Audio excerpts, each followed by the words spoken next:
It is also important to note that Gandhi was against private armies to overturn British rule via armed revolt. Therefore, even though Gandhi corresponded with Mashriqi and met Khaksars many times during the freedom movement, remaining vigilant of their activities, he was actually opposed to the Khaksar movement for various reasons. Furthermore, Gandhi was also against both Mashriqi and Subhas Chandra Bose, also known as Netaji. Here it is important to provide a little background on Bose. He sought assistance from the Axis powers, particularly Germany and Japan, to lead the Indian National Army, also known as INA, which was created out of Indians who had surrendered to the Japanese as soldiers of the Indian British Army. In his pursuit of India's independence, Japan, in particular, played a significant role in supporting the Indian National Army by providing military training, arms, and other resources. Japanese officials and military leaders saw the Indian National Army as a means to end British colonial rule in India.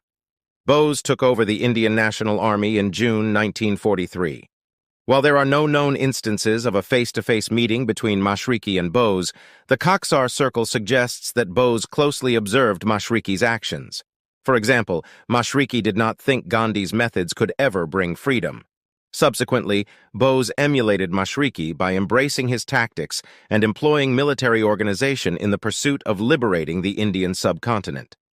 Bose also started wearing uniform and used the Indian National Army to free India.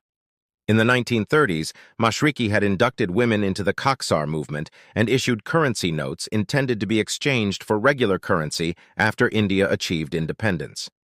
Furthermore, in 1939, Mashriqi formed a parallel organization. Taking inspiration from Mashriqi and mirroring his approach, Bose also inducted women into the Indian National Army. In October 1943, Bose formed the Provisional Government of Free India, also known as Azad Hind, in Singapore with the support of the Japanese. Bose also issued currency notes with the same intention, aiming to exchange them for regular currency once India gained independence. Like Khaksar movement, Indian National Army was also comprised of Muslims and non-Muslims. Mashriqi had expressed his belief in the intertwined nature of bloodshed and ruling throughout history, mentioned in October 1938. Blood and rule have always gone together in all history. Interestingly, years later, Bose echoed a similar sentiment, proclaiming, "Give me blood, and I shall give you freedom." Notably, Mashriqi advocated for Muslim-Hindu unity, and Bose also shared this belief. Both leaders recognized the importance of unity and worked towards a common goal of freeing India from colonial rule. While Mashriqi and Bose shared a commitment to Indian independence and opposition to British rule, they had different approaches and ideologies when it came to the struggle for independence.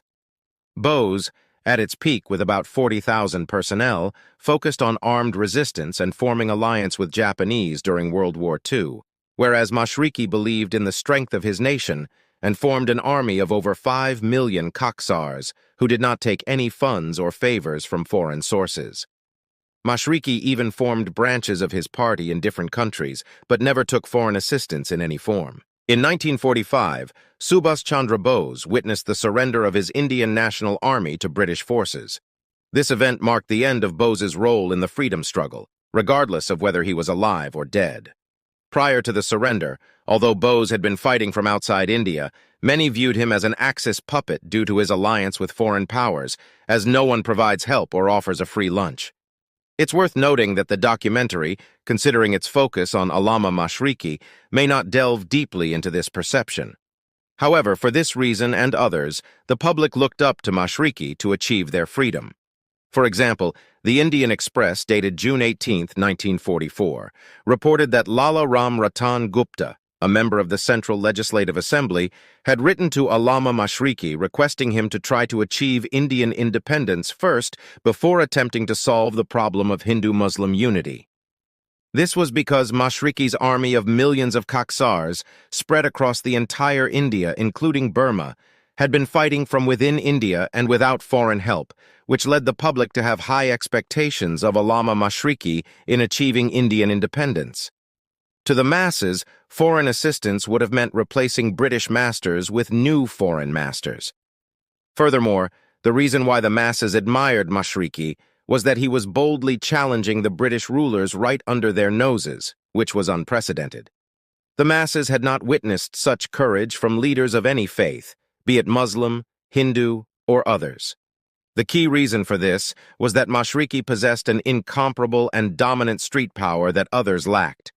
Mashriqi himself knew that the public was looking up to him and mentioned, "The Khaksar movement is vitally necessary today because all other Indian movements have failed. Their armies and soldiers have dispersed. Now we need a permanent standing army which may be unbreakable and really capable of meeting and solving every issue, and which may be able to withstand the enemy. The Khaksar soldier is ready to meet all eventualities, and he is ready to protect his nation at any and every moment like the army of the government." In light of these realities, Major General Shah Nawaz Khan and 2 colonels from the Indian National Army paid a visit to the Khaksar headquarters in Lahore, where they had the opportunity to meet with Mashriqi. During their meeting, they expressed their heartfelt gratitude to Mashriqi for his instrumental role in securing their release. Moreover, the officers engaged in discussions pertaining to future strategies and sought Mashriqi's invaluable guidance and insights. It is crucial to mention the visit of Major General Shah Nawaz Khan, along with 2 colonels from Bose's army, 1 Hindu and 1 Sikh, as well as the joining of Major General S.D. Khan and other soldiers from the Indian National Army. Not only the public, but also the soldiers looked up to Mashriqi for freedom. However, it is important to note that while these events are historically significant, which are unknown to people in India and elsewhere, additional details surrounding this topic are beyond the scope of the current documentary. As a result, further discussion regarding these details cannot be undertaken within the context of this documentary. To understand the truth about the partition of India, the politics of Jinnah, Gandhi, and the British rulers, watch the documentary titled The Road to Freedom, Allama Mashriqi's historic journey from Amritsar to Lahore.